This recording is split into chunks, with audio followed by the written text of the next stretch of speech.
know, it is a little hard to upstage Donald Trump and the President of the United States all at once, but it might have just happened.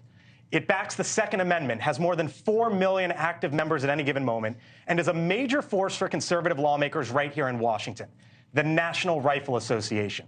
But in recent years, some have wondered if the NRA has actually been weakened and have speculated what its future might look like. Think of the NRA however you might wish. Your opinion likely has been solidified for years, if not decades.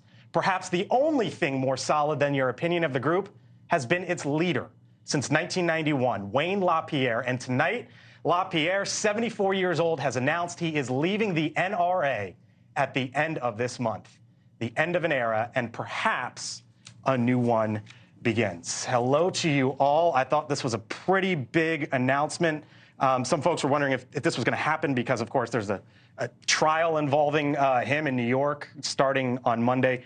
Chris, this change at the NRA, what does it mean? Well, you know, Wayne Lapierre so profoundly wrecked the NRA. There was a big to-do a long time ago. You may remember Colonel Oliver North went over to the NRA, and they were going to fix things up at the NRA. There was going to be a problem. But he was defeated, right? And the reformers who tried to come in at the NRA time and time again were defeated because Wayne Lapierre made it his fiefdom. It belonged to him, and it got way out of its lane in terms of what it was supposed to do and what it was conceived of as doing, and it became a TV network, and it became a lifestyle brand, and it became all of this stuff. And at the center, I think a good way to think about Wayne Lapierre, he would be like the pastor of a church where it stops being about the message and starts being about the pastor. And I think the leaders in Washington can take the example from Wayne Lapierre, which is if you grip so tightly and dig yourself in so deep, you will hurt the institution and you'll end up leaving anyway. All right, Mick Mulvaney, come on in. Mark, Ashley, 3 Republicans on this panel. I'm going to send it over to you. Mick, let's start with you. What do you make of it? Chris is absolutely right. In fact, as a former elected official, I can tell you, 15 years ago, it was a big deal to have the NRA get involved in your race.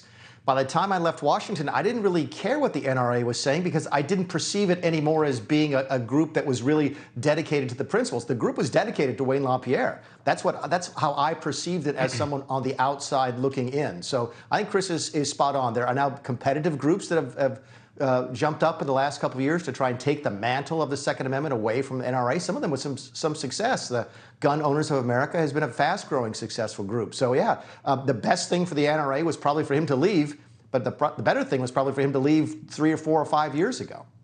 Mark, Ashley?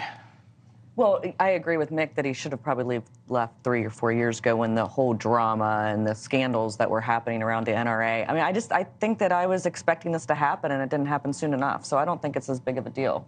No, and I think that the brand of the NRA, while it may be tarnished in Washington, D.C., I think amongst many folks out there, gun owners. Yeah, when you get out of the Beltway, what is it? I think the brand is still strong, and if you can quickly turn it around under new leadership, I think you can regain some of that political power. It's not going to be easy, but luckily as we head into an election cycle, I don't think it's going to have any impact on 2024.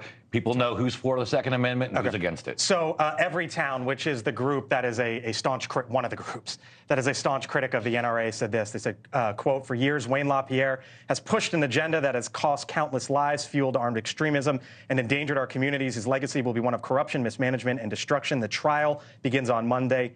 Thoughts and prayers to Wayne Lapierre and the NRA." Mean. Scott?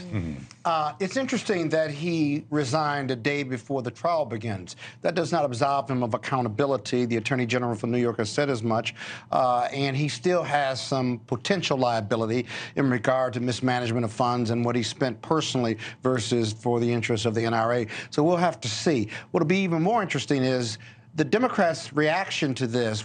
We'll be looking to see who the new leader will be and how influential that new leader will be. There's a lot of relationships with Lapierre that are gone now with his resignation. Right. And they've lost about 2 million members, I think I read. And so, listen, there was a time and place. Under him, under Lapierre, there was the Mutzenbaum bill.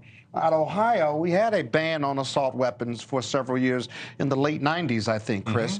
And once the NRA got past that, he became a force within that organization. So, but goodbye and good riddance. That's what I was waiting to hear you say. Speaking of forces. Thank you for watching, and make sure you go to joinnn.com to find NewsNation on your television provider.